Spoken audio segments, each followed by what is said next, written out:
السلام علیکم ورحمۃ اللہ وبرکاتہ۔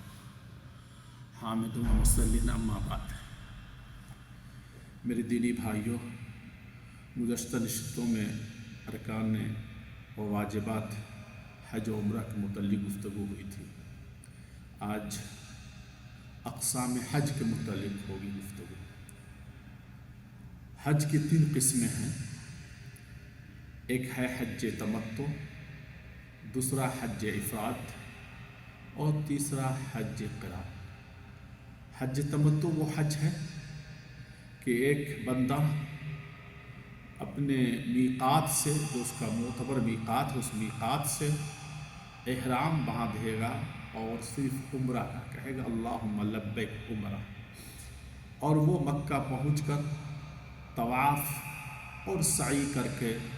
حلق کر لے گا، بال کو قصر کر لے گا، قینچی سے یا مشین سے کٹوا لے گا اور وہ فارغ ہو جائے گا۔ اس کے بعد وہ عمرہ سے فارغ ہو گیا، عام کپڑوں میں وہ آ جائے گا۔ اس کے بعد یوم ترویہ 8 ذی الحجہ کو اپنی رہائش سے، جہاں وہ مکہ میں رہائش ہے اس کی، وہاں سے حج کا احرام باندھ کر، حج کی نیت کر کر مینا جائے گا، اور اس کے بعد مینا سے 9 کو عرفہ، اور پھر رات میں مزدلفہ، اور پھر مینا آ کر حج کے تمام ارکان اور تمام اعمال کو مکمل کرے گا۔ یہ حج تمتع ہے، یعنی حج ایک سفر میں عمرہ اور حج دونوں کرنا ہے۔ دوسرا حج افراد ہے۔ حج افراد ہے کہ ایک بندہ میقات سے صرف کہے گا اللہم لبیک حج، اور مکہ پہنچ کر طواف قدوم کرے گا، اگر اس کے پاس وقت ہے تب۔ اگر وقت نہیں ہے تو ڈائریکٹ مینا بھی جا سکتا ہے، عرفات بھی جا سکتا ہے، لیکن طواف قدوم کرنے کے بعد وہ سعی بھی کر لے، یہ سعی حج کا سعی ہوگا، اور اس کے بعد وہ بال نہیں کٹوائے گا،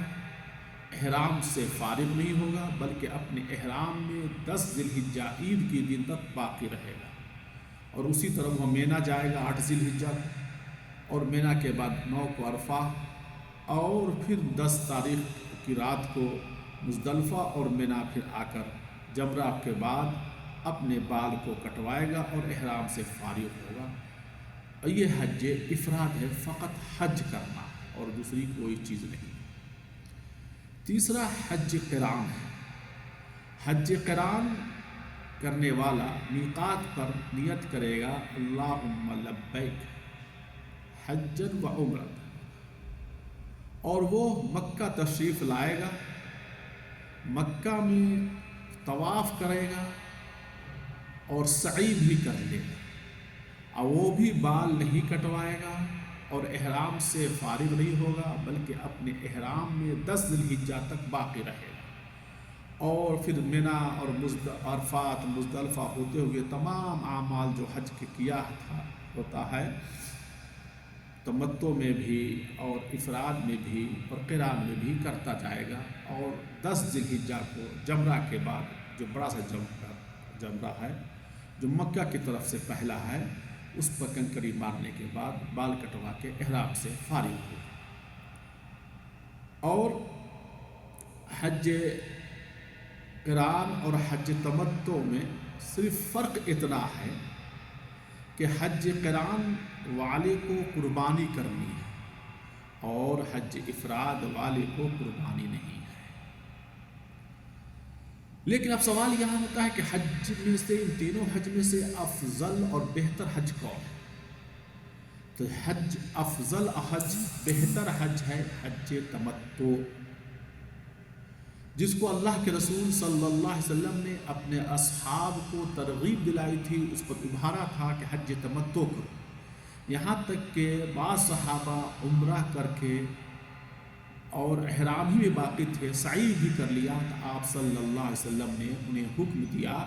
کہ تم بال کٹوا کر اس عمرہ میں تبدیل کر لو، اس حج کی نیت کو عمرہ میں تبدیل کرو، اب بال کٹوا لو۔ وہ لوگ ویسے ہی کیے، بال کٹوا کر عمرہ کیا، اور 8 ذی الحجہ کو پھر سے حج کی نیت کی اور حج کا احرام باندھا، بلکہ خود نبی اکرم صلی اللہ علیہ وسلم فرمائے کہ اگر میں قربانی کا جانور ساتھ لے کر نہیں آتا تو میں بھی وہی کام کرتا جس کا میں تمہیں حکم دے رہا ہوں، حج تمتع۔ تو اس سے یہ معلوم ہوتا ہے نبی اکرم صلی اللہ علیہ وسلم کے اس فرمان سے کہ حج تمتع افضل ہے ان لوگوں کے لیے جن کے ساتھ قربانی کا جانور نہیں ہے۔ فقط یہ مختصر 3 حج کے اقسام ہیں، اور افضل اور بہتر ہے جیسا کہ سمجھ میں باتیں آئی اللہ کے رسول صلی اللہ علیہ وسلم کی حدیث سے، حج تمتع افضل اور بہتر ہے، اس لیے ہم لوگوں کو حج تمتع افضل کرنا ہے، یہی کرنا چاہیے۔ آخر میں دعا ہے کہ اللہ تبارک و تعالی ہم تمام مسلمانوں کے حج کو قبول فرمائے اور نیک عمل کرنے کی توفیق عطا فرمائے۔ وآخر دعوانا الحمدللہ رب العالمین، والسلام علیکم ورحمۃ اللہ وبرکاتہ۔